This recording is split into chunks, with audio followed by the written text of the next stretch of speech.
Hello friends, today the topic is barriers to entry. The concepts that will be covered in this session are market structures, barriers to entry, classification of barriers and forms of barriers. Friends, let's begin with the introduction.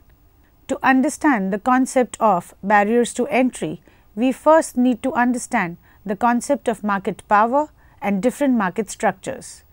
They differ from each other in terms of their characteristics. There are mainly three market structures. Number 1, perfect competition.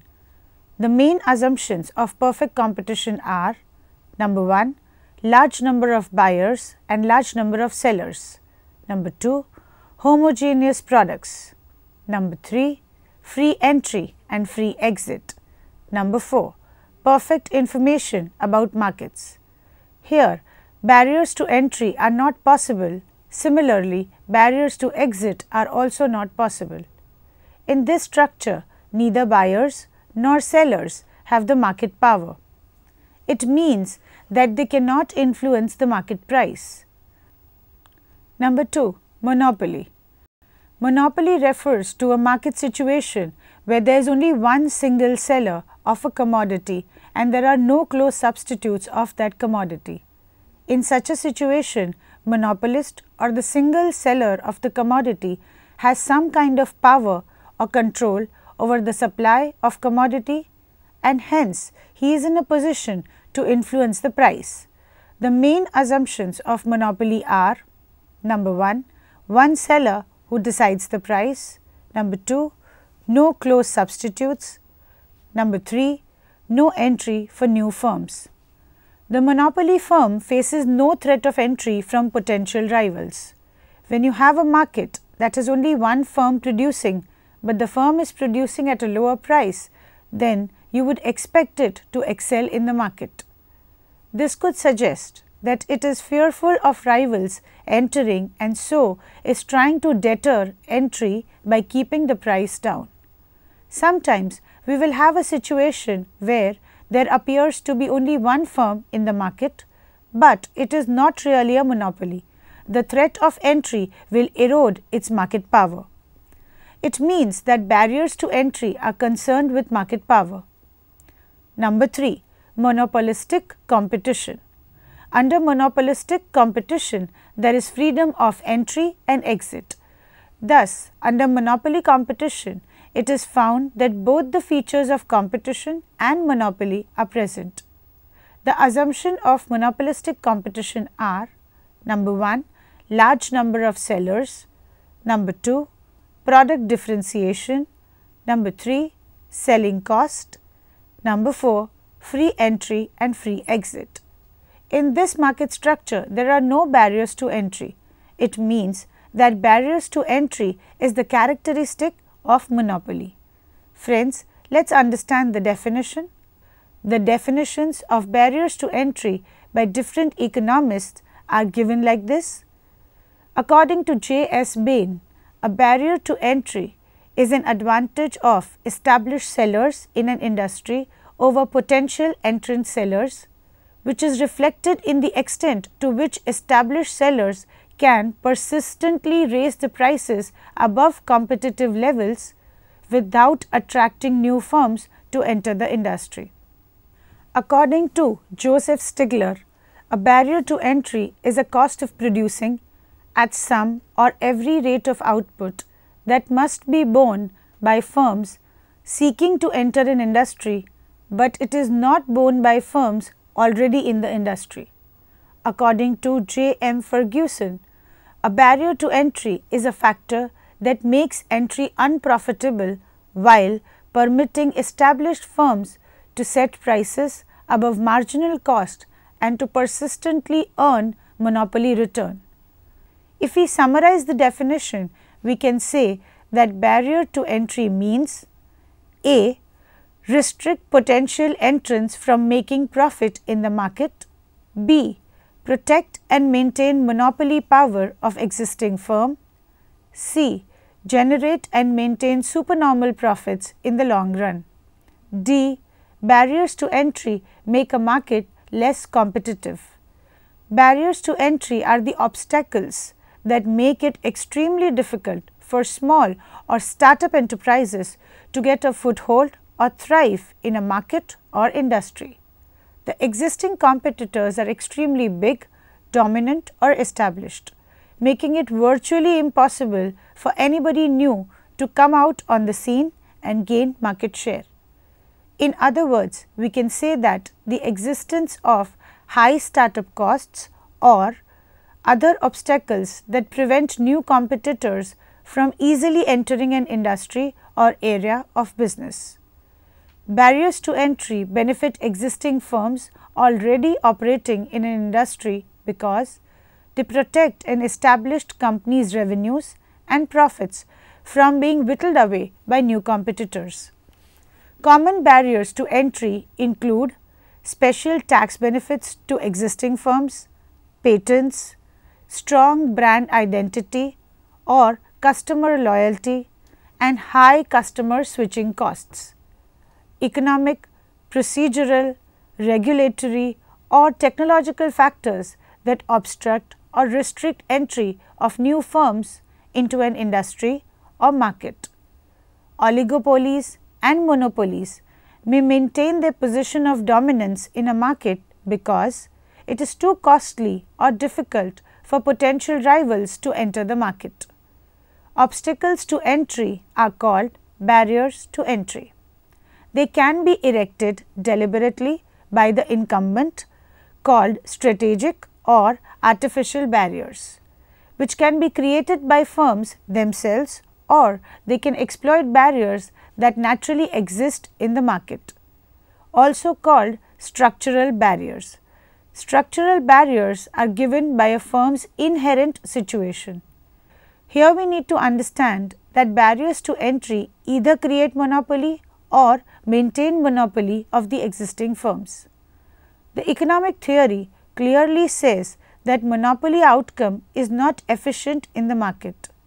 We can say that if there exists any kind of artificial barriers to entry created by either market or government leads to inefficient outcome and higher prices in the market, and hence consumer welfare will decline in the market due to high prices. Therefore, barriers to entry seek to protect the power of existing firms and maintain supernormal profits and increase producer surplus. Another classification of barrier is economic barriers. An economic barrier to entry is a cost that must be incurred by a new entrant and that incumbents do not or have not had to incur. An antitrust barrier. An antitrust barrier to entry is a cost that delays entry and thereby reduces social welfare relative to immediate but equally costly entry. All economic entry barriers are antitrust barriers. However, many antitrust barriers are not economic barriers. Antitrust is a larger category than economic when free entry leads to the efficient number of firms. If a market has no antitrust entry barriers, then it is efficient. If it has no economic entry barriers, then it is eventually efficient. An antitrust entry barrier in a market that is otherwise efficient reduces welfare relative to what it would have been in the absence of that barrier. Barriers to entry are factors that prevent a startup from entering a particular market. As a whole, they comprise one of the 5 forces that determine the intensity of competition in an industry. The others are industry rivalry, the bargaining power of buyers, the bargaining power of suppliers, and the threat of substitutes. The intensity of competition in a certain field determines the attractiveness of a market, that is, low intensity means that the market is attractive. Factors involved as barriers to entry may be either innocent, for example, the dominating company's absolute cost advantage, or deliberate, for example, high spending on advertising by incumbents makes it very expensive for new firms to enter the market. Friends, let's understand the forms of barriers. The various forms of barriers are: number 1, clear product differentiation. Product differentiation is the main characteristic of monopolistic competition. In monopolistic competition, commodities are close substitutes. Due to product differentiation, new firms have to incur high advertisement cost to promote their own commodity. The higher advertisement cost will lead to higher financial burden on the owner of a new firm. The owner of the small businesses cannot afford such huge amount of advertisement costs. Another effect of the higher advertisement cost is the higher price. If new firms set prices at high levels, the well-established firms will decrease the price to attract the consumers. In this case, the buyer has come to identify the brand name of the firm with the product.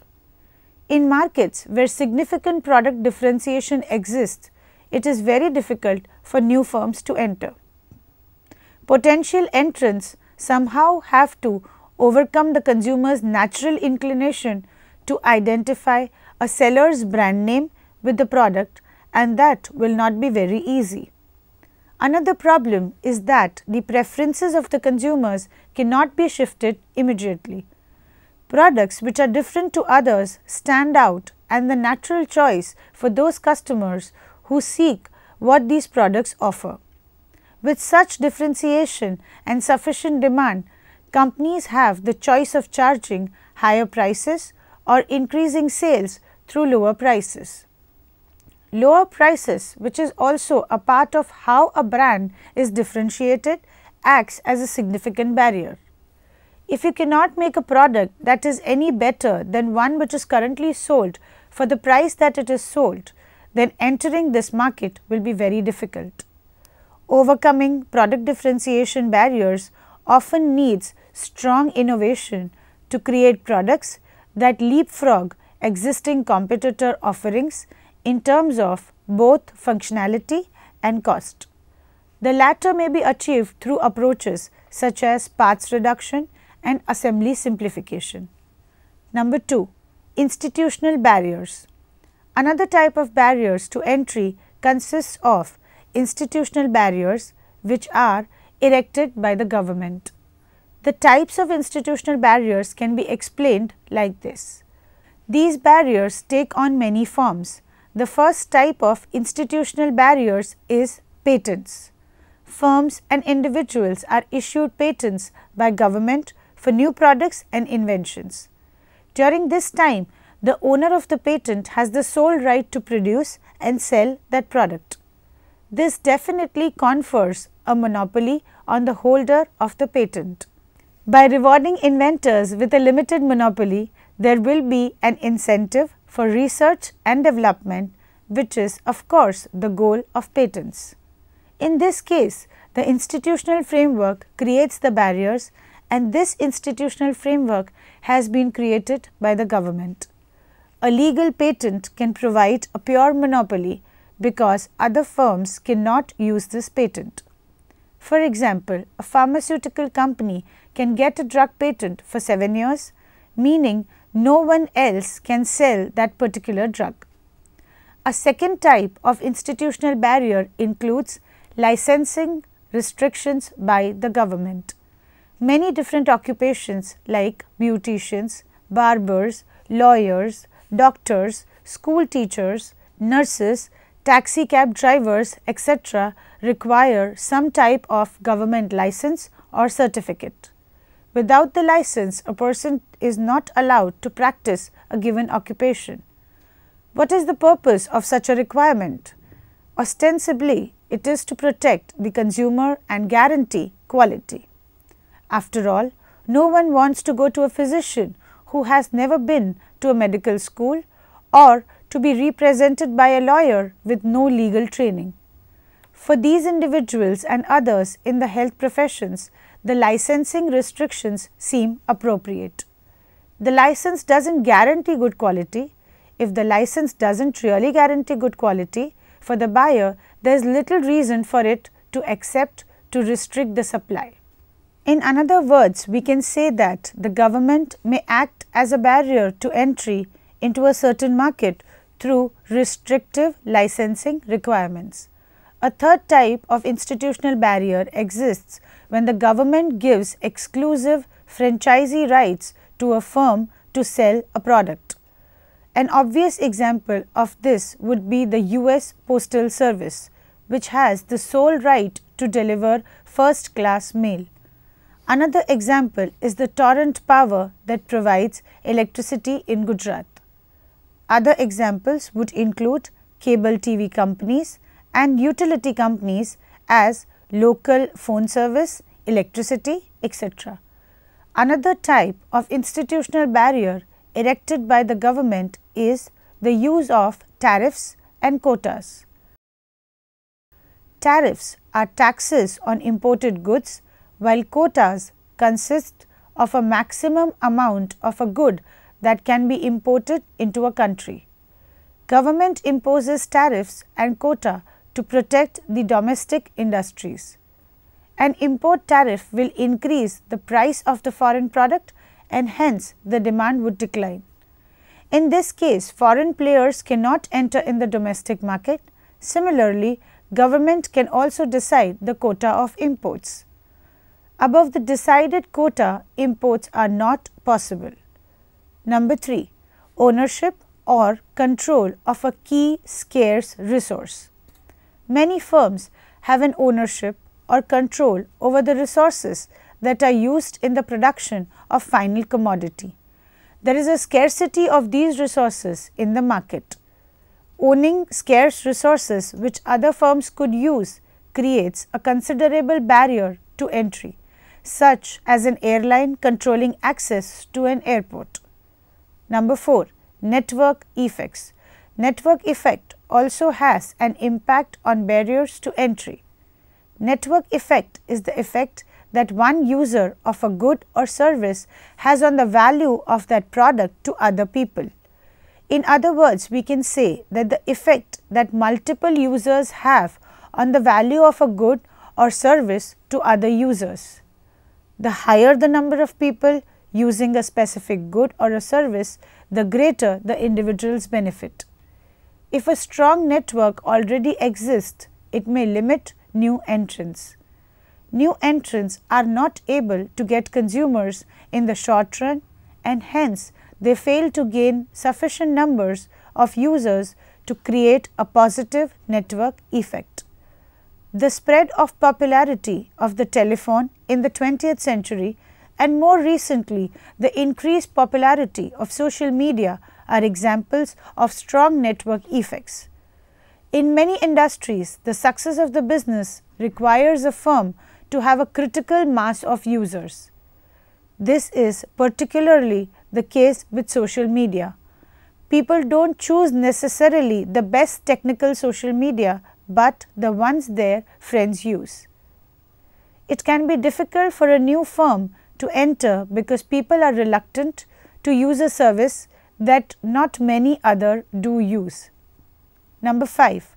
High setup costs. This is the type of a natural barrier. New firms need to incur some cost to set up a factory in the market. High setup costs deter initial market entry.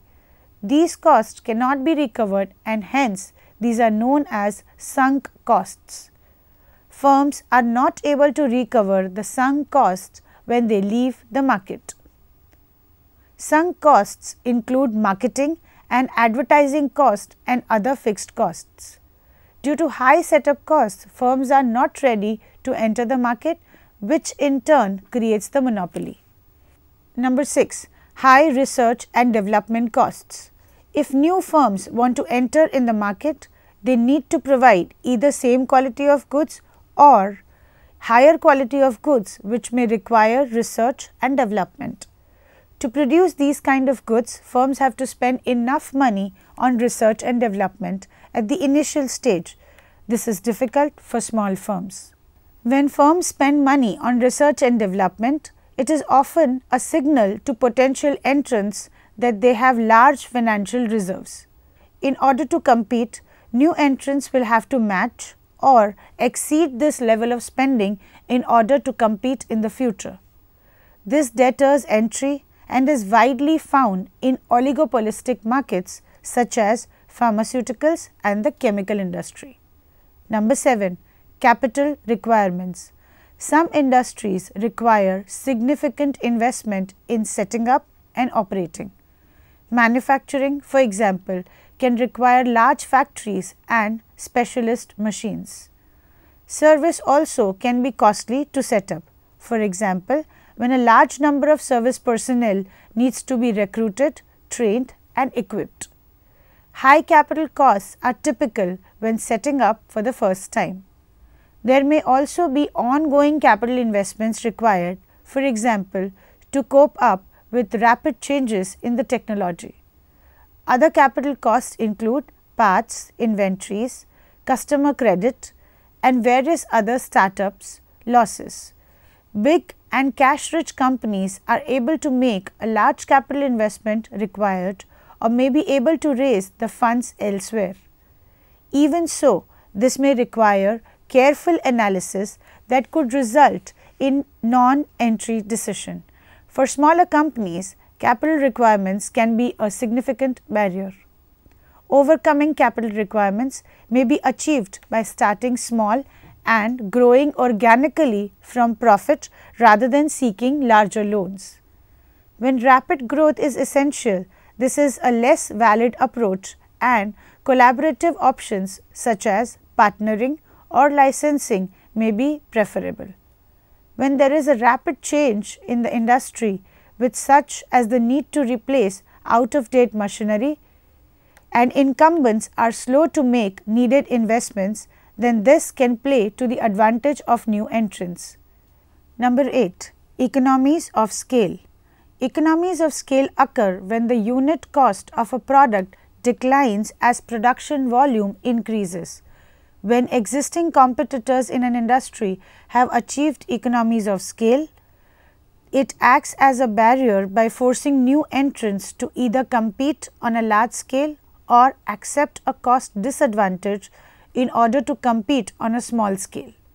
There are also a number of other cost advantages held by existing competitors that act as barriers to market entry when they cannot be duplicated by new entrants, such as proprietary technology, favorable location, government subsidies, good access to raw materials and experience and learning curves.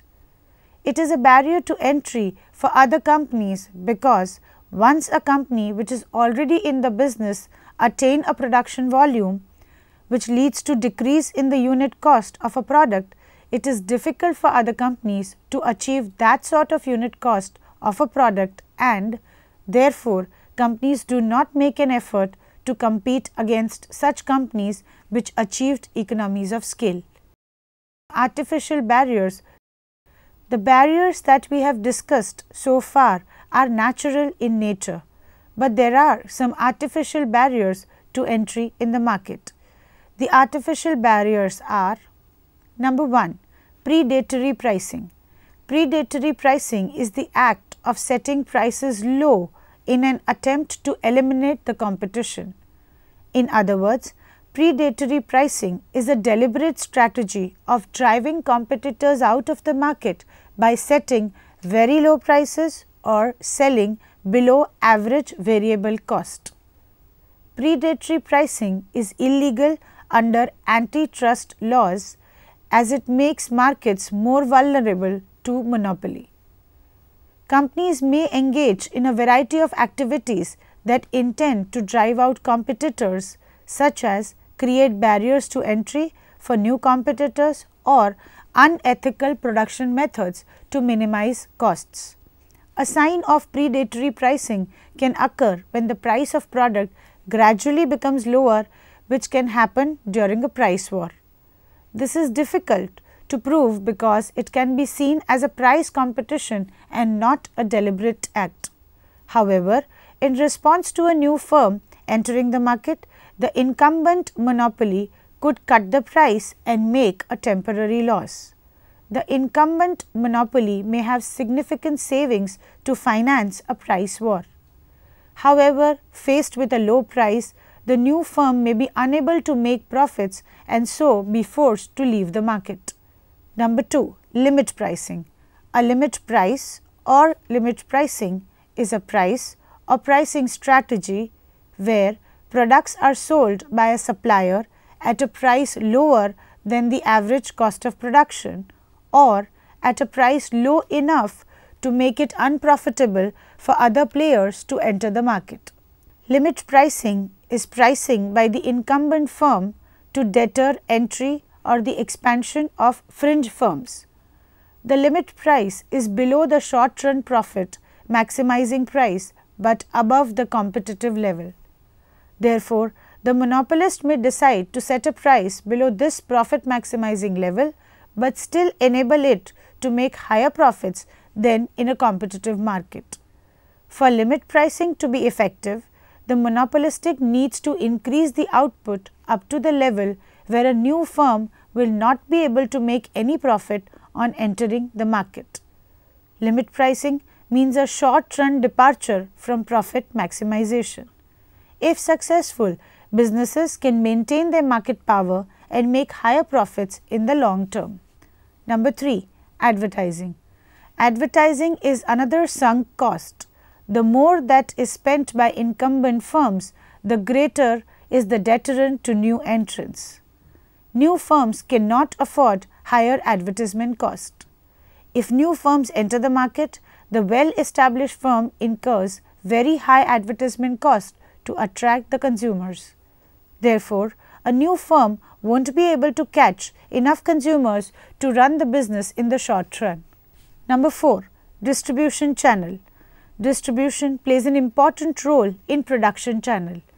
Access to distribution channels is another major barrier to entry, as those companies which are established in a line of business usually have a control over channels of distribution through their relationship with distributors, and therefore new entrants to an industry will find it really difficult to market their products or services, which proves to be a significant barrier to entry.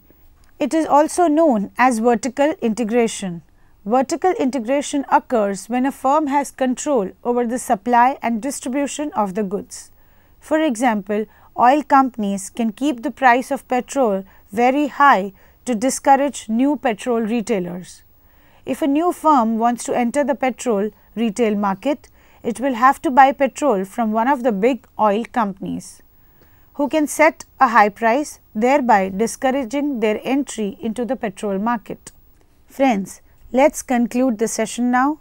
In this session, we studied the concept of barriers to entry and sources of barriers to entry. Barriers to entry are the obstacles that make it extremely difficult for a small or startup enterprise to get a foothold or thrive in the market or industry. There are different types of sources like institutional barriers, economic barriers, artificial barriers, etc. Here, the main point that we should keep in mind is that barriers create monopoly in the market either by institutional way or artificial way. It means that barriers would decrease the welfare of the consumers and increase the welfare of the producers in the market in the form of increase in price due to some market power. Thank you, friends.